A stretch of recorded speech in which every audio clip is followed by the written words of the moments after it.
অর্ণব ব্যানার্জি এবং ঈপ্সিতা মুখার্জি বাংলা সিরিয়ালের জনপ্রিয় মুখ। একাধিক বাংলা সিরিয়ালে অভিনয় করেছেন তারা খুব কম বয়স থেকেই।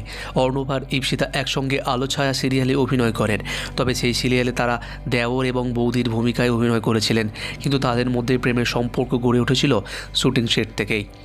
অর্ণব এবং ঈপ্সিতার মধ্যে প্রেম চলেছিল বেশ কিছুদিন, তারপর তারা বিয়ে করেন 2022 সালে। 2022 সালের শুরুতে তাদের রেজিস্ট্রি বিয়ে হয়। ওই বছরেই শেষের দিকেই তাদের সামাজিক বিয়ে হওয়ার কথা ছিল, কিন্তু কয়েকটা মাস যেতে না যেতেই বিধি বাম। হঠাৎ করেই অর্ণব এবং ঈপ্সিতার সম্পর্কের অবনমন শুরু হয়। আলাদা হয়ে যান এই তারকা জুটি। রেজিস্ট্রি বিয়ের পর মাত্র কয়েক মাস সংসার করতে পেরেছিলেন অর্ণব এবং ঈপ্সিতা। বিয়েটা সামাজিক বিয়ে পর্যন্ত গড়ানোর আগেই তাদের সম্পর্ক ভেঙে যায়। যদিও এরপর বেশ কিছু মাস বাদে আবার দার্জিলিংয়ে একসঙ্গে ঘুরতে গিয়েছিলেন অর্ণব এবং ঈপ্সিতা।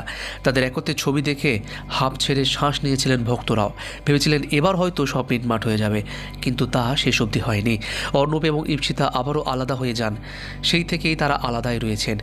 এর কারণ কখনো প্রকাশ্যে আনেননি তারকা জুটি, কিন্তু অবশেষে অভিনেত্রী ঈপ্সিতা ইন্টারভিউতে জানান যে অর্ণবের মনে হয়েছিল আমরা একসাথে থাকতে পারবো না, আমাদের একসঙ্গে থাকা সম্ভব হবে না কোনোভাবে।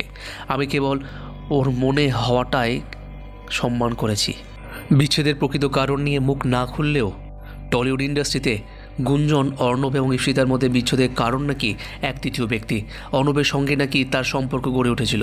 ঈপ্সিতার কথায়, যে খারাপ করেছে তার জন্য অন্য কেউ কষ্ট পেয়েছে, সে সেটা শাস্তি পাবে বলেই আমি বিশ্বাস করি। বর্তমানে সেপারেশনে রয়েছেন অর্ণব এবং ঈপ্সিতা।